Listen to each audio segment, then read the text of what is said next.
पहले का ये जो कार्यक्रम है, त्रिगत कार्यक्रम है, इसमें ये एक पार्ट है। माननीय मुख्यमंत्री महोदय ने कहा था कि हम धर्मशाला को जो है पर्यटन की दृष्टि से जो है वो दूसरी राजधानी इन्होंने डिक्लेयर किया है।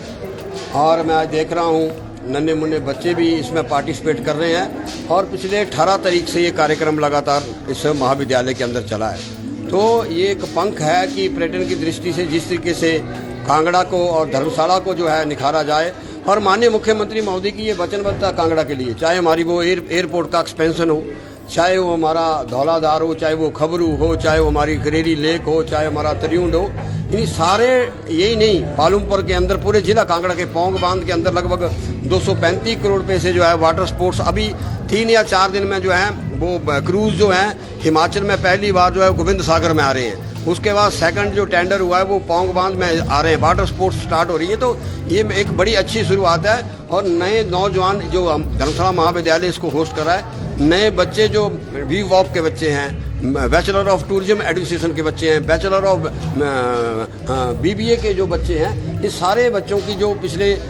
लंबे समय की जो इनोवेशन है, उस इनोवेशन से भी हम कहेंगे उसको पर्यटन विभाग के साथ जोड़ा जाए, क्योंकि नौजवानों की सोच है, उस सोच से पर्यटन की दृष्टि से जो है जिला कांगड़ा आगे बढ़े। पर्यटन की बात हो रही है प्रणीत जी,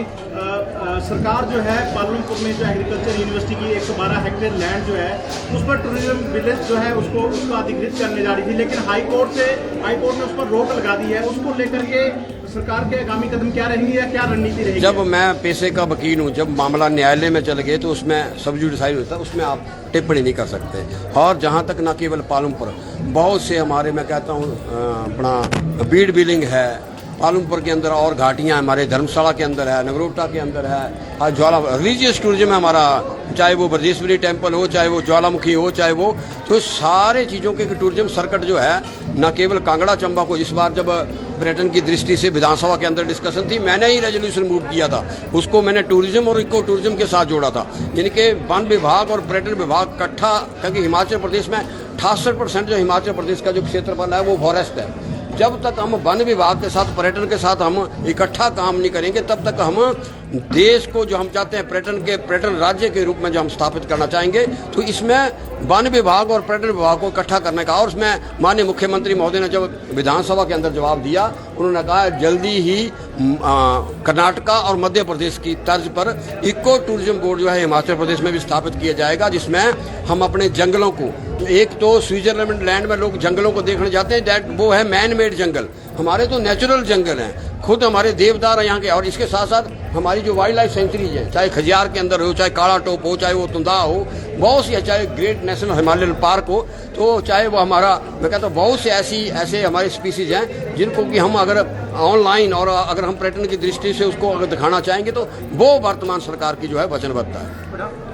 करेरी को विकसित करने की बात आप कर रहे हैं, कैसे विकसित होगी? अब देखना, अब रोड मैप जो है पर्यटन विभाग और वन विभाग ने तैयार किया है, और करेरी पिछले 18 महीने से मैं विधायक हूँ, मैंने अब करेरी ट्रैक का जो है निर्माण शुरू हो गया है। और मैं चाहता हूँ, मैंने जब पीछे बैठक ली थी, जैसे आदि हिमानी चमंडा को जो है लगातार लाइटें जो है सोलर लाइटें लगी हैं, उसके और ऊपर ठहरने का इंतजाम करेरी के अंदर रास्ते में 3-4, क्योंकि वो 4 घंटे का ट्रैक है, 4-5 जगह जहां लोग रुकते हैं, तो उसके आउटलेट जो है वो ही नहीं, उससे आगे लमडल पड़ता है 6 घंटे, लमडल से आगे वो चंबा निकल जाता है। इस ट्रैक पे हमने जो है और रोड मैप तैयार किया। तीसरी बात यह है कि जो धौलाधार एक्सप्रेस वे की मैंने बात की है, मकलोडगंज से लेकर और डलहौजी 41 किलोमीटर शॉर्ट हो जाएगा। वो मुख्यमंत्री ने भी मेरे को, जब मैंने विधानसभा के अंदर प्रश्न उठाया था, उन्होंने कहा कि ये, और दूसरा एक अल्टरनेट रूट जो है मकलोडगंज के लिए हो जाएगा। तो वो सारा ये पर्यटन की दृष्टि से न केवल ये मेरी गुणा माता, गतड़ी, करेरी एक 507 करोड़ रुपए की एस्टिमेशन से रोप वे की जो है वो DPR तैयार की गई है, उसको हम भारत सरकार से जो है उसको टेकअप किया हुआ है। तो ये पर्यटन की दृष्टि से, और मैं आपको बताऊँ नई शुरुआत जैसे यहाँ त्रिगेट हो रहा है, पहली बार डल लेक, जब से डल लेक बनी है, कई सरकारें आई, कई विधायक आए, पहली बार मैंने डल लेक को जो है अंतर्राष्ट्रीय मैप पे ऑलरेडी थी, बहुत बड़ा जो है वो वहाँ कार्यक्रम किया है, और आने वाले टाइम में डल लेक का रिवाइवल जी वो है बड़ी जल्दी करने वाले हैं। डल लेक की आपने बात कही है, लेकिन पिछले कई वर्षों में देखने में आया कि करोड़ों रुपए वहाँ पर जो है खर्च किए जा चुका है, लेकिन उसका रिसाव जो है लगातार बंद नहीं हो रहा है और झील लगातार सूख रही है। उसी पे तो मैं पहली बार, तो जब मैं 6 दिन पहले वहाँ गया था, तो उसको हम चाहते हैं कि zoological survey of India, IIT Roorkee, IIT Delhi, एक एक्सपर्ट जो है, क्योंकि वो आपके ठीक कह रहे हैं करोड़ों रुपया खर्च हुआ, उसके बावजूद भी जो है रिसाव हो रहा है। उस पर हम चाहते हैं कि टेक्निकल कमेटी जो है वो वाडिया के डायरेक्टर वो अगर रिकमेंड करें उसके हिसाब से काम काज करेंगे तो आने वाले टाइम में जो है डल एक अंतर्राष्ट्रीय लेक के रूप में जो है वो उभर के आएगा। विपक्ष जो है लगातार सरकार पर हमलावर है, खास करके वित्तीय स्थिति को लेकर के, और ऐसे में अब पेंशनर जो हैं वो भी कहीं दो कुछ चेतावनी जो है सरकार को देते हुए नजर आ रहे हैं, सड़कों पर उतर रहे हैं। किस तरह सरकार इस सारे मसले से निपटेगी? 5 तारीख को हम तनख्वाह दे रहे हैं, 3 करोड़ रुपया बचा रहे हैं, 10 तारीख को पेंशन दे रहे हैं। 10 तारीख को पेंशन भी आई है, 5 तारीख को तनख्वाह भी आई है। वही पेंशनरों का कहना है कि उन्हें 10 तारीख को नहीं, पहली को जो पेंशन मिलनी चाहिए। भैया इसको सत्ता नहीं, सत्ता के लिए नहीं, व्यवस्था परिवर्तन के लिए आए।